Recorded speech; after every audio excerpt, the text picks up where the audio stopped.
What exactly is the Holy Roman Empire? Well, it's confusing.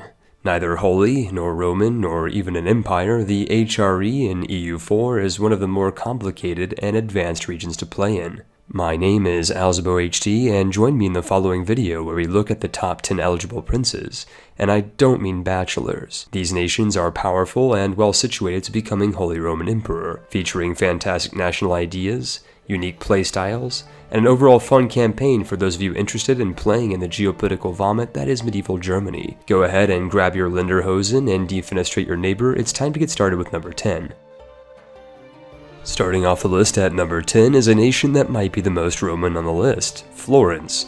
Starting off in 1444 as a prince in the Holy Roman Empire, Florence is unique in that their ruling family are the Medicis, who coincidentally were the patrons of Machiavelli's The Prince, a quintessential work in how to be the biggest douchebag and meanest ruler physically possible. Florence starts off as a republic with a diabolically empowered 655 ruler who provides them a serious early game advantage in monarch power generation, allowing the player to develop their provinces and stay ahead in technology. And, with the Renaissance institution guaranteed to spawn in Italy and their ridiculously powerful national ideas that provide development and technological cost reductions, Florence is ideally situated to become a technological powerhouse. Given that Florence lies on the periphery of the Holy Roman Empire and has a coast, their expansion options are considerably more open than their landlocked German compatriots, and players looking to expand can conquer territory outside of the HRE quite quickly and easily to avoid the aggressive expansion hell that is present when playing a nation like Ulm. And if aggression really isn't your thing, with their development cost reduction traditions, Florence is the perfect tall nation if you decide that playing at 5 speed and remaining geographically limited is somehow fun. In order to become Holy Roman Emperor, a Florence player can decide to form Tuscany, to change into a monarchy, which will allow them to gain personal unions and form royal marriages. Alternatively, if you somehow dislike Tuscany's smooth purple color and octopus flag, you can tank your republican tradition as Florence by re-electing the same leader and forcing yourself into monarchy. Players interested in achievements have a variety of challenging scenarios of Florence, including forming Egypt as them for the Prince of Egypt and salting Tunisian fields for Carthago de l'Indemest. Furthermore, this is on top of the achievement Italian ambition that is awarded to any player who forms a nation of Italy. And with top-tier ideas, free claims across the peninsula, and a refreshing green map color, there really isn't any reason not to form Italy in the mid to late game. Electing their way onto number 9 on our list of best Holy Roman princes is the Palatinate. In addition to starting off as an elector and thus being able to vote for themselves as Emperor Palpatine, the Palatinate offers players strong national ideas that are tailored to becoming and maintaining the leadership of the HRE. With bonus diplomatic reputations from ideas, an increased +1 diplomatic relation slot for more alliances, the Palatinate can easily improve relations and ally other electors to become Emperor as soon as the Austrian Habsburgs bite the dust. Additionally, given their ideal location as a mid-sized nation on the western periphery of the HRE, the Palatinate has the ability to royal marry Burgundy and obtain the Burgundian inheritance, with chances increasing drastically after they are elected as emperor. As a Rhinist culture nation, the Palatinate can form both Germany and Westphalia, in addition to the Holy Roman Empire if you choose to complete all of their reforms. Furthermore, achievement-minded players can obtain the Emperor's New Clothes achievement by overthrowing Austria and becoming the Holy Roman Emperor. Likewise, as the Palatinate is a German cultured nation, forming Germany gives you the Early Reich achievement. Long live Emperor Palpatine and the Pan-Germanic Empire. Neutralizing the opposition is the Swiss Confederacy at number 8 on our list of strongest HRE princes. Starting off in 1444 as a mountainous and landlocked republic, Switzerland is surprisingly powerful despite its small size and package. Switzerland starts off with 50 development across 5 provinces with an additional 2 cores on Savoy, allowing them to instantly reconquer their lands with the help of some allies. On top of their amazing terrain advantage that ensures attackers will have to take mountain and river crossing penalties, Switzerland boasts powerful military national ideas. These come in the form of a starting tradition that provides +10% manpower and infantry combat ability, and a lethal +5% discipline for their finishing ambition on account of their Swiss army knives. Given that Switzerland is Germanic in game, désolé les Genevois, they are able to form Germany and are in a fantastic position to do so with multiple pathways of expansion in and outside of the HRE. And speaking of the HRE, the chocolate and clock lords of Switzerland can become emperor, if and when the player switches from the republican government type to a monarchy, like the rest of the civilized world. This is made possible by re-electing the same ruler over and over again to take your republican tradition, and, once low enough, your monarch's death will usher in a new era of enlightened autocracy. And since each re-election increases your ruler's monarch power generation by 1 in each category, a monarchist Switzerland will benefit from a huge influx of mana in the early and mid-game. Given that the Swiss Navy consists of little more than several fishing boats in Lake Geneva, Switzerland can obtain one of the more humorous achievements in the form of Switzer Lake. This is made possible by playing in Eisenman mode and conquering 94 provinces without controlling any ports or coastal cities. If you think this task is easy, just wait until you see the fun and compelling mechanic of aggressive expansion and coalitions within the Holy Roman Empire. If the idea of snow and mountains gives you anxiety and the call of the sea stirs within your blood, you will find the Hanseatic city of Hamburg at number 7 on our list of imperial starts to be quite satisfying. Although small in stature, with their starting realm consisting of literally one province, the Hamburger lords have the wealth, power, and ambition to greatly increase the size of their waste. Their status as a free city in the Holy Roman Empire provides them early game protection, given that Austria will defend them from any attacker, and also gives them the useful bonus of a 10% development cost reduction in their capital province. On top of their coastal starting location that offers players an estuary and a level 2 center of trade, Hamburg gives players national ideas that prioritize trade and will make you lots and lots of Deutschmarks within the Lübeck trade node. In order to maximize Hamburger power, you can, for example, develop the capital cheaply with the free city and flat terrain bonus, and vassalize a neighbor that you can feed territory to. With this method, you can remain a free city while expanding your power indirectly, and having your vassals funnel trade and ducats into your treasury. And, just like Switzerland, you can change from a republic to a monarchy later on to take on the position of emperor, once you diplomatically annex your bloated and McDoubled vassals. On the topic of achievements, you can obtain the Bundka achievement by trading in gem and livestock, which will probably necessitate the colonization and franchise construction of McProvinces in the New World, Africa, and Asia. For extra fun and historical accuracy, you can royal marry an Irish one province minor, and hope that your dynasty might just become Mick something or other.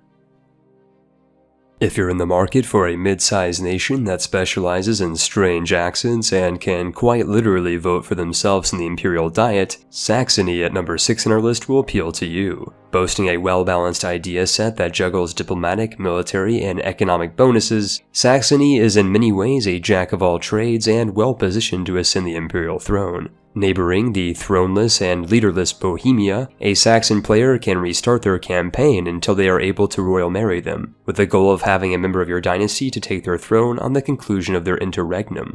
As long as you do this and do not ally Bohemia and act within the first month that your dynasty ascends to their throne, Bohemia should have no heir, and will be susceptible to the claim throne mechanic, allowing you to go to war with them for an early and easy personal union over one of the largest nations within the Holy Roman Empire. If playing the Game of Thrones is too RNG dependent for your liking though, good news, Saxony can form Prussia, the strongest formable nation in the game, so long as you conquer several provinces from Brandenburg and the Teutonic Order. Additionally, if you're looking for a long-term colonial challenge, Saxony can obtain the Meißner Porcelain achievement by conquering or having a subject conquer all of the China-ware provinces within the game.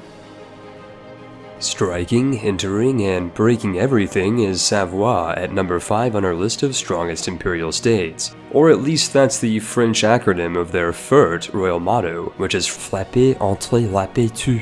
A more fitting definition of Savoie would be hard to find, as their vast territorial holdings of 83 total development that straddles the boundaries of France, Italy, and Germania render them the strongest of all Italian HRE nations and among the most powerful of all princes in the 1444 starting date. On top of their ideal position, the lords of Savoie start with the Italian opium Montferrat as their vassal, and feature an eclectic mix of national ideas that facilitate Catholic Korea control and crushing the Protestant Reformation. Alongside their bonuses to yearly legitimacy, prestige, and improved relations, Savoie is in a fantastic position to brown-nose the electors and easily ascend to the imperial throne.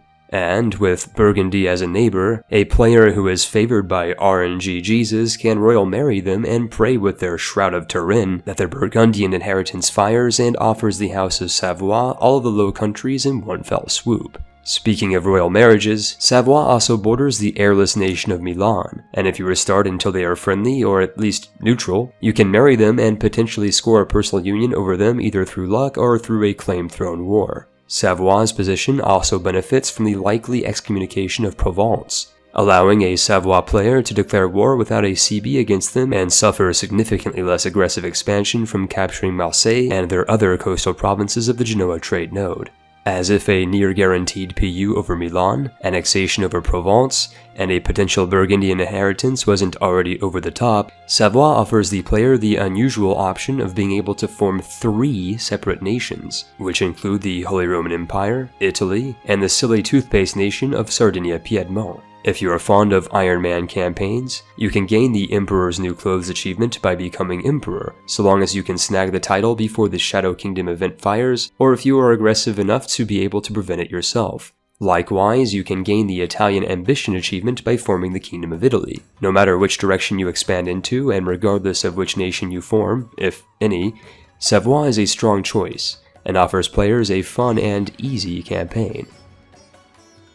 Stroopwaffling their way to number 4 on our list of strongest HRE nations is Holland, Den Vaderland Getrouwe. Although little more than a 3-province minor nation under the yoke and domination of Burgundy in the 1444 starting date, Holland has the potential to become the richest prince of the Holy Roman Empire, and grow into the largest trading empire the world has ever seen. As long as you own the Cossacks DLC, becoming independent from Burgundy is very, very easy, as you can request Austria, France, and/or England to support your independence, declare war, and then hold on to some of the most valuable and strongest alliances available in-game. Using their powerful fleet and trade national ideas that boost naval force limits by 50%, increase trade efficiency, and even provide merchants and reduce yearly inflation, Holland can lock down global trade and emerge as the wealthiest nation in the game. In order to maximize their potential, I strongly advise Dutch players to conquer as much of the English Channel trade node as possible, given the dank ducat potential from owning the richest end node in the game. So long as you colonize and capture the Ivory Coast, the South African Cape, Malacca, and the Spice Islands, Holland can bankroll horrifyingly large mercenary armies that can punch far above their weight and force limitations. Furthermore, Holland provides players an interesting amount of flexibility concerning their government type, as by default they are a monarchy that can become the Holy Roman Emperor, and by forming the Netherlands they have the option to become a Dutch Republic, a unique government that allows royal marriages and presumably personal unions. If you do wish to stay inside the HRE though, I highly recommend becoming Holy Roman Emperor before forming the Netherlands, as taking the decision and adapting the Mantle of Orange will remove you from the HRE if you form the Netherlands without becoming the Emperor first, and forming the Netherlands as Holland, or any other Dutch minor for an added challenge, bestows you with the Je m'entendrai achievement as long as you play in Iron Man mode. Checking their privilege onto the upper tier of our list is Bohemia, the number 3 most powerful imperial nation within the HRE. Starting in 1444 as a gigantic 10-province nation, Bohemia is the second largest state within the HRE after the Austrian Emperor themselves. Bohemia's strength lies in their starting position and flexibility, as they begin as the strongest elector, and can thus vote for themselves, and possess the richly developed nation of Silesia as a vassal, which they can later integrate for free through their unique mission tree.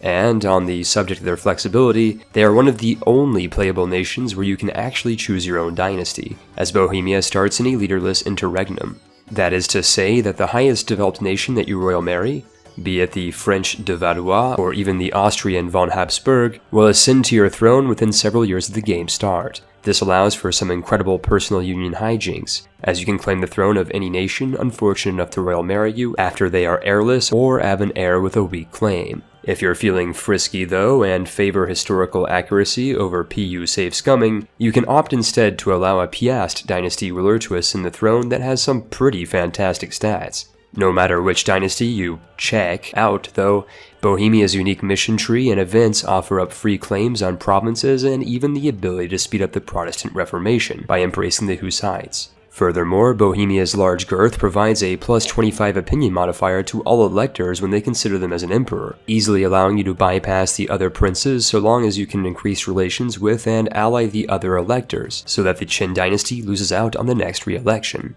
Bohemia's national ideas are also nothing to sneeze at, as they boast an excellent and unorthodox set with highlights including lowered advisor maintenance and a huge negative 10% technology cost reduction. If you want to check out Bohemia, I'd recommend shooting for the Bohemians achievement, which you can obtain by owning Dublin as a core province while playing in Iron Man mode. In all honesty, Bohemia gets check marks on all of the most important variables needed for a well-rounded powerhouse, and I strongly recommend them to beginner players or those of you who want to conquer the world in the vomit-tinted colors of the Piast dynasty. Nearing the top of our list at number 2 is Brandenburg, the bite-sized nation that steps far above its weight.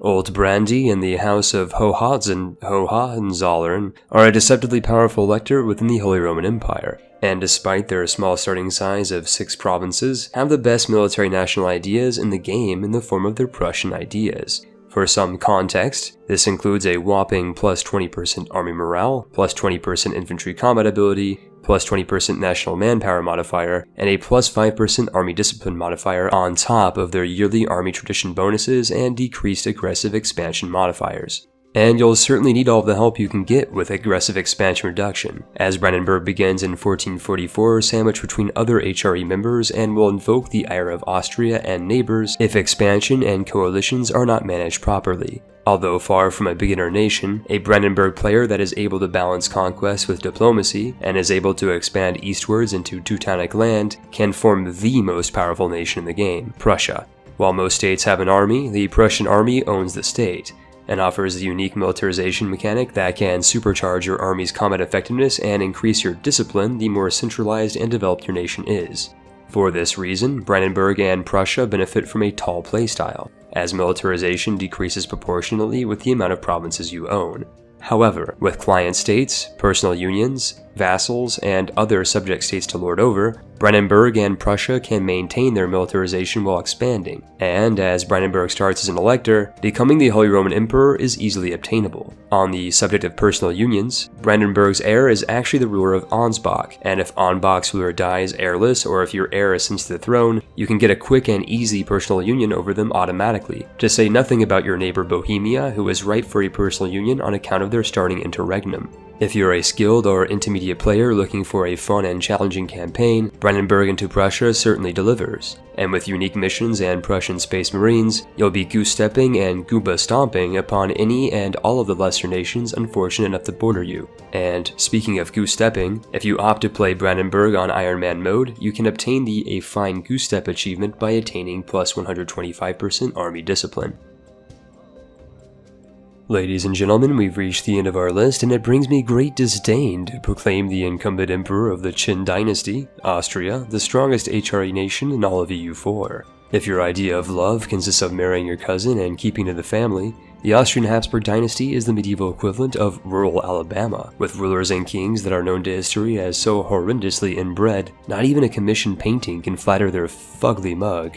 If you're a pacifist that prefers diplomacy and playing the Game of Thrones, and I don't mean the horrendous free-to-play browser game, Austria is an ideal choice for you. Their unique strength lies in their diplomatic prowess, where they excel at royal marriages, securing alliances, and obtaining personal unions. Given that they start in 1444 as the Holy Roman Emperor, they offer the player substantial advantages, including increased taxation relative to the amount of electors in the empire, additional CBs to use on imperial and non-imperial nations, and even a massive boost to their available manpower pool, army, and military force limits. Furthermore, Austria's missions provide them a guaranteed personal union over both Hungary and Bohemia, and they are more than capable of securing personal unions across Europe thanks to their Qin-powered diplomatic reputation. With their unique playstyle that focuses on the HRE, diplomacy, and crushing the Protestant Reformation, an Austrian player can easily revoke the privilegia early, forcing all of Central Europe to become their vassal and greatly speeding up world conquest. Austrian ideas highlight this strategy, offering them plus 10% morale of armies, and improved relations as a tradition, with a further plus 2 diplomatic reputation, plus 1 diplomatic relations, plus 3% discipline, and an insane plus 10% imperial authority modifier for faster reforms. If you don't mind cheese and falling behind in diplomatic tech, you can even use the hilarious tactic of guaranteeing every nation within the HRE, so that there are no internal wars, allowing you to pass through imperial reforms and reform a centralized Holy Roman Empire with lightning speed. Austria has 2 specific achievements available to them in Iron Man campaigns, These include having 3 unions at the same time, which is easy with Austria's mission tree and national ideas, and having district and military administration investments in the West Bengal area of the Indian subcontinent. Additionally, Austria is a strong contender for the Voltaire's Nightmare achievement, as growing the empire and adding more princes will be to your benefit, along with the one family to rule them all achievement on account of the rampant disease that some call the Habsburg dynasty. A family that marries together sticks together, and I recommend Austria to those of you who would find the notion of spreading their dynasty like medieval dysentery appealing. Before ending the video, I'd like to mention that there are other really fun and interesting HRE nations to play that couldn't quite make the list. And no, I'm not referring to Ulm. If you're up for a challenge, I personally recommend Aachen, as they are a one-province minor with a legendary backstory and national ideas to boot. Aachen was the capital of Charlemagne's empire, and a worthy challenge for experienced players would be to reforge his former kingdom by uniting the French and Western Germanic regions. With only one province surrounded by other HRE nations, expanding as Aachen is notoriously difficult. Both a royal shade of purple and your status as a free city to protect you, I'm sure you'll make it out just fine. Also, if you are a fan of memes, mods, and the Holy Roman Empire, I heartily recommend checking out my mod, The Holy Roman Exodus, along with the video of the same name. It features horrendously stereotypical German accents set to a time-lapse that explores a world where Germany colonizes everything. In other words, it's wunderbar, and if you did not see the video or check out the mod, the card in the top right of the screen will link you directly to them. We've reached the end of the video, and I'd like to thank everyone for watching. A special shout out goes to my patrons on Patreon that support the channel on a regular basis. What EU4 videos would you like to see in the future? Let me know in the comment box below. If you enjoyed the video, I would appreciate a like or a comment, as these will really help the channel grow. As always, thank you for watching, and I'll see you in the next video.